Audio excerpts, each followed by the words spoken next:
So, this is something that's extremely common for victims of abuse to experience, which is to be woken out of a complete rest, complete sleep by screaming, yelling, assault from the abuser.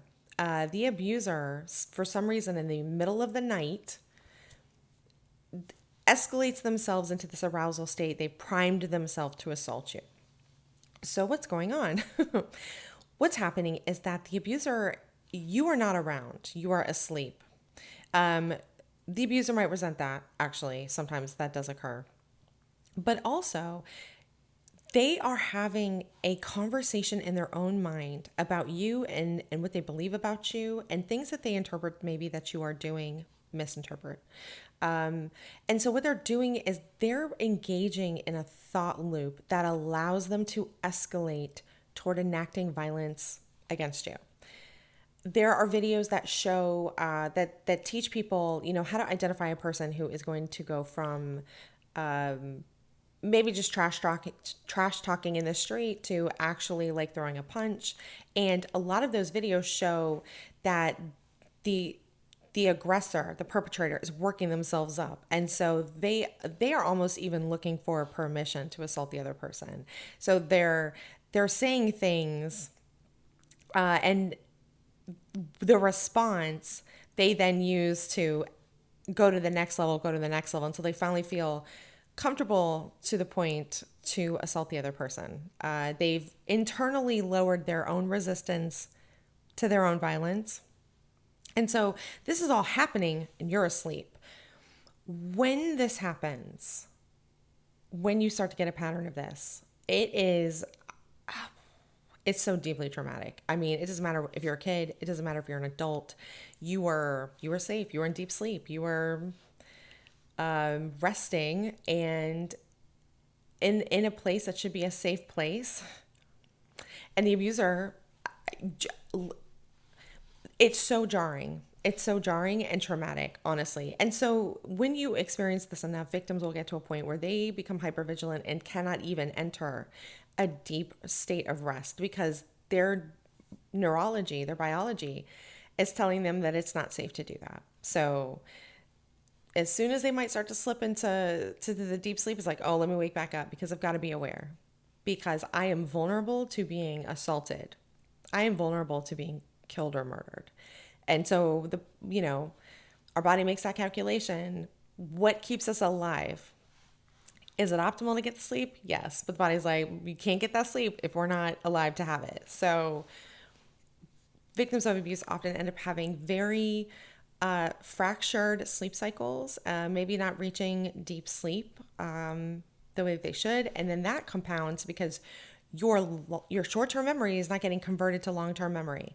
So then you're trying to explain to people, oh, I'm being abused. And then maybe they ask you, like, how? Like, what's happening? And you're like, and then you feel stupid because you can't explain, abuse is occurring, but maybe you can't articulate it.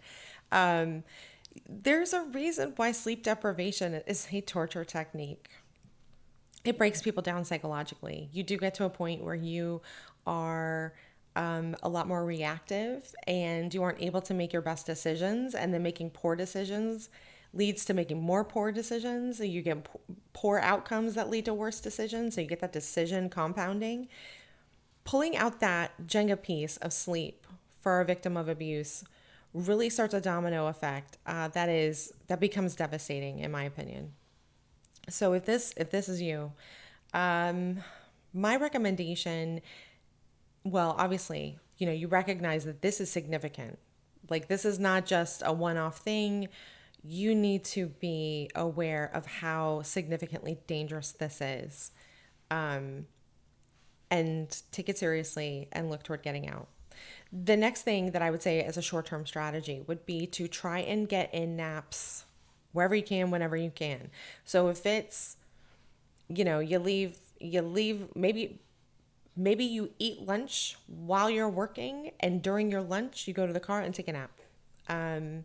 Or you pull into a shady parking spot somewhere and you 10 minutes, 20 minutes, something. It's not going to be fully restorative, but every little bit is better than no bit. And the other thing that I would say is keep a record of the abuse that is occurring to you, dates and times, because you may need to prove it to yourself, or you may need to remind yourself that this is what this person was doing. You may need to defend yourself, from, let's say, public accusations. I still have my notes from my abusive ex, like, just in case he ever pops up. Like, I got him.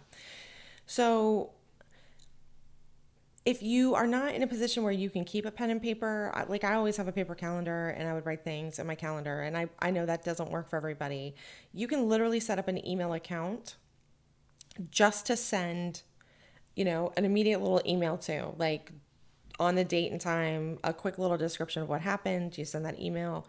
You delete it from your own email, like the one that the abuser may know about and have access to. Then you go into the deleted and you delete it from there. Or let's see, what are some other good ways? There's probably an app somewhere. Yeah, you're going to know your own situation best, especially if you've been hiding information from this person for some time. But you absolutely need to keep a detailed record, dates and times with descriptions. That is going to be one of the most persuasive things that you can have if you ever have to, like, bring it to a court for some reason. Yeah. Anyway, I hope this makes sense, and I'll talk to you next time.